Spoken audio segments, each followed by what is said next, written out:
बिस्मिल्लाहिर्रहमानिर्रहीम। अस्सलाम वालेकुम। आज 14 फरवरी बरोज इतवार हम बात करेंगे सेनेट इलेक्शन के हवाले से जो बड़ी खबर आई है उसकी तफसील क्या है वो भी आपके सामने रखूंगा। सेनेट इलेक्शन का एक्सरे करने की कोशिश करेंगे आज के वीलॉग में और आपको बताऊंगा कैसे साईं सरकार मुराद अली शाह की जानिब से उनका बयान सुप्रीम कोर्ट में उनके गले पड़ने जा रहा है। इसको भी डिस्कस करेंगे। अगर आपने हमारे चैनल को सब्सक्राइब नहीं किया सब्सक्राइब कर लें और आपके कोई सवालात होते हैं तो कमेंट सेक्शन में आप अपने सवालात भी पूछ सकते हैं। सबसे पहले हम बात कर लेते हैं वजीर आला सिंध मुराद अली शाह की जानिब से एक बयान आता है और उसमें वो दावा करते हैं कि सेनेट का जो इलेक्शन होने जा रहा है उसमें पीपल्स पार्टी सिंध से 10 नशिस्तें जो है वो सेनेटर्स की निकालेगी और ये हमारी सीटें जो है वो पक्की हैं। मैं आपको बता दूं जो इलेक्टोरल कॉलेज है उसके मुताबिक अगर किसी पार्टी की सिंध में जैसे पीपल्स पार्टी की अक्सरियत है, इसी तरह पंजाब में पीटीआई की अक्सरियत है, केपी में पीटीआई की अक्सरियत है या बलोचिस्तान में मखलूत वहां पे जो है वो गवर्नमेंट है बाकी पार्टीज के साथ मिलाकर, तो इसमें एक फैक्ट फिगर पक्के हैं। जैसे नून लीग के बारे में कहा जाता है कि उनकी मुश्किल से ही 5 सीटें जो है वो सेनेटर्स की निकलेंगी। इसी तरह पीपल्स पार्टी की जानिब से उनका जो इलेक्टोरल कॉलेज बताता है उसमें 10 नशिस्तें किसी तौर पर भी नहीं बन सकती। सिर्फ एक तरीका है कि वो खुफिया बैलेटिंग जिसको वो चाहते हैं, जिस मामले को पीटीआई जो है वो सुप्रीम कोर्ट में ले गई, इमरान खान काबीना जो है वो उसको सुप्रीम कोर्ट में ले गई कि इस पर ओपन बैलेटिंग जो है वो होनी चाहिए और सबके सामने आनी चाहिए कि कैसे जो है वो ये इलेक्शन हो रहा है और किसने किसको वोट डाला है, किस अराकीन असेंबली ने किसको सपोर्ट किया है। बल्कि ये खुफिया बैलेटिंग का जो सिलसिला हमने माजी में देखा, हम अक्सर बताते हैं कि उसको अब जो है वो बंद होना चाहिए, जाना चाहिए और इसकी सबसे बड़ी सपोर्टर जो है वो पीपल्स पार्टी नजर आती है। और पीपल्स पार्टी की जानिब से ये कहा जाता है कि अगर हमें जो है वो ओपन बैलेटिंग का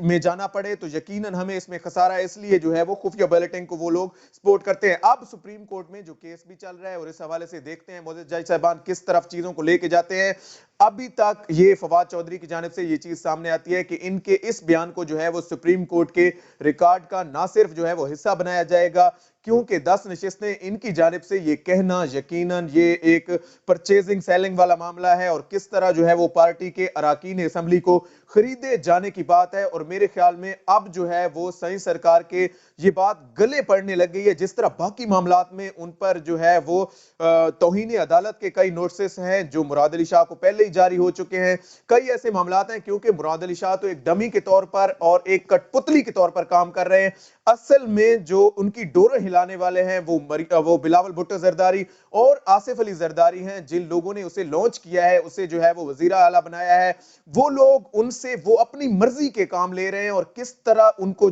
नवाजा जाता है, जैसे मुख्तलिफ ठेके दिए जाते हैं या मुख्तलिफ अलॉटमेंट की जाती हैं, उनमें एक खास परसेंटेज है जो पहले जरदारी और बिलावल भुट्टो की जेब में पॉकेट में चली जाती है। उसके बाद ये सिलसिला जो है वो गवर्नमेंट के खजाने में कुछ जाता है, पहले जो है वो मामलात उनके साथ तय हो जाते हैं। ये सिलसिला अब बंद करने की जरूरत है और यकीनन इसको अब बंद हो भी जाना चाहिए। अब हम आ जाते हैं आज के मेन न्यूज की जानिब और वो है सेनेट इलेक्शन के हवाले से बड़ी खबर क्या है। मैं आपको बता दूं सेनेट इलेक्शन जो कि मार्च में जो है वो मुतवक्के है, इस हवाले से election commission of Pakistan Islamabad ने जो है वो अपना स्केड्यूल भी दे दिया है और उसमें थोड़ी सी अमेंडमेंट जो की गई है, 2 दिन और दिए गए हैं उन लोगों को जिन्होंने अपने कागजात नामजदगी जमा करवाने थे, जिन्होंने जो है वो उन अराकीन असेंबली ने जिनसे जो है वो किसी भी वजूहात की बिना पर अभी तक वो जमा नहीं करा सके थे, उनको जो है वो एक किस्म की एक्सटेंशन दी गई है कि आप अगले 2 दिन में जो है वो जमा करा सकते हैं। वहीं पे ये सिलसिला जो है वो 11 फरवरी को वैसे जो जिन्होंने रिटायर होना था वो रिटायर्ड हो गए। उसके बाद इनकी अंदर से जो है वो पार्टियों की खींचातानी चलती रही और हर पार्टी चाहती है कि वो दूसरे से जो है वो ज्यादा इस हवाले से ज्यादा फिगर्स हासिल कर सके, ज्यादा स्कोरिंग कर सके, ताकि कल को सेनेट के जिस पार्टी की भी अक्सरियत हो, यकीनन इसकी अहमियत इस हवाले से बहुत ज्यादा है कि कौमी असेंबली में जैसे इमरान खान की हुकूमत की अक्सरियत है, पीटीआई की अक्सरियत है, अगर उन्हें सेनेट में भी अक्सरियत हासिल हो जाती है तो उन्हें कानून साजी में एक बहुत बड़ा हिस्सा मिल जाएगा और ये लोग जो है वो अब जिसको चाहेंगे अमेंडमेंट कर सकेंगे, जिस भी लॉ को मुतारिफ कराना चाहेंगे वो किसी हवाले से इनके लिए मुश्किल नहीं है। अब ایک چیز میں آپ کے سامنے رکھ دیتا ہوں کہ کیسے سول کیسز میں ہم عدالتوں میں دیکھتے تھے کہ مختلف کیسز جو ہے وہ التوا کا شکار رہتے تھے. اس میں بلیم کیا جاتا تھا تو عدلیہ کو بلیم کیا جاتا تھا, ججز کو بلیم کیا جاتا تھا, لیکن اندر کھاتے جو ہے وہ کہانی کچھ اور تھی. حالات یہ تھے کہ جو لاز ان قومی اسمبلی کے اراکین اسمبلی نے بنائے ہوتے ہیں انہی کو جو ہے وہ ججز فالو کرتے ہیں, عدالتیں انہی کے ذریعے جو ہے وہ فیصلے دیتی ہیں. اگر یہ لوگ اپنے مفادات کے لیے لاز بناتے ہیں تو پھر انہی کے مفادات میں فیصلے بھی آتے ہیں, کیونکہ ججز نے تو اس دائرہ کار سے باہر نہیں جانا, انہوں نے تو لاز کے تھرو ہی چلنا ہے. اب کسی شخص کی بیل بنتی نہیں ہے تو جج کیسے اس کو بیل دے سکتا ہے؟ اگر لا ایک چیز میں ریلیف دے رہا ہے, لا ایک چیز میں ضمانت دے رہا ہے, تو پھر ججز کو مجبوراً جو ہے وہاں پہ ضمانت دینی پڑ سکتی ہے. یہ ایک سمپل ایگزامپل تھی جو میں نے آپ کے سامنے رکھی کہ کیسے یہ لوگ اگر یہ لاز ایسے بنا دیں گے, جیسے ابھی پچھلے دنوں پنجاب گورنمنٹ کی جانب سے جو ہے وہ ایک سلسلہ شروع کیا گیا اور اس میں سول کیسز کو 3 منتھ تک محدود کرنے کی کوشش کی گئی, اور کوشش کی گئی کہ اس میں جو نوٹسز جاری ہونے ہیں, جو مختلف چیزیں, جو لیگل ایک پروسیجر ہے اس کو کم کرنے کی کوشش کی گئی, شارٹ کرنے کی کوشش کی گئی, تاکہ جو ہے وہ عدالتوں میں اس پروسیس کو مزید تیز کیا جا سکے اور لوگوں کا یہ گلہ شکوہ کہ مختلف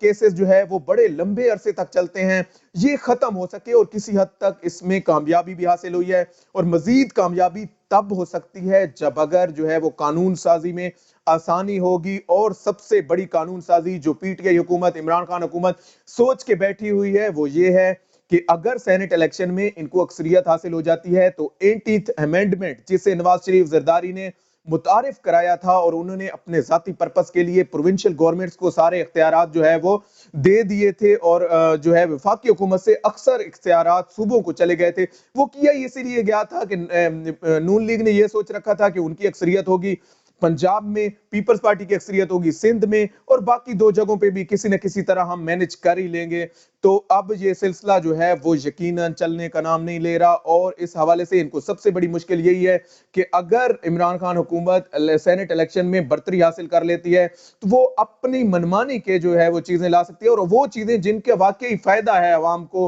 اور کیسے ڈیولوشن آف پاور جسے کہا جاتا ہے اور ڈیلیگیشن آف پاور جسے کہا جاتا ہے کہ اختیارات کی منتقلی نچلے لیول تک کیسے لے کے جانی ہے, بلدیاتی لیول کیسے لے کے جانی ہے, تاکہ لوگوں کو ان کی گھر کی دہلیز پر وہ چیزیں مل سکیں جس کے لیے انہوں نے ووٹ کیا ہے, نہ کہ ان کو جو ہے وہ اراکین اسمبلی, قومی اسمبلیز کے ان ایم این ایز کا جو کہ کروڑوں روپے لگا کے یہ الیکشن جیت کے آتے ہیں اور پھر یہ اپنے کھاتے پورے کرنے کے لیے وہاں پہ کک بیکس لیتے ہیں اور جتنی بھی مراعات ہیں وہ اپنی جیب میں ڈالنے کی کوشش کرتے ہیں, اور عوام تک اس کا سلسلہ نہیں پہنچ پاتا. اب میں آپ کو بتا دوں اس سلسلے میں جو سب سے اہم بات ہے وہ یہ ہے کہ آصف علی زرداری اور نواز شریف کی جانب سے ایک اہم مضبوط پروفائل کے حامل یوسف رضا گیلانی کو لانچ کیا جانا ہے, اور یہ ایک پری پلانڈ چیز ہے جس میں جو ہے وہ ان کو کامیابی شاید ہی مل سکے, کیونکہ یوسف رضا گیلانی ان کے سابقہ وزیر اعظم بھی رہے ہیں, اور جو ہے وہ اس حوالے سے انہیں اسلام آباد سے کانٹیسٹ کرایا جائے گا اور ملتان سے کانٹیسٹ کرایا جائے گا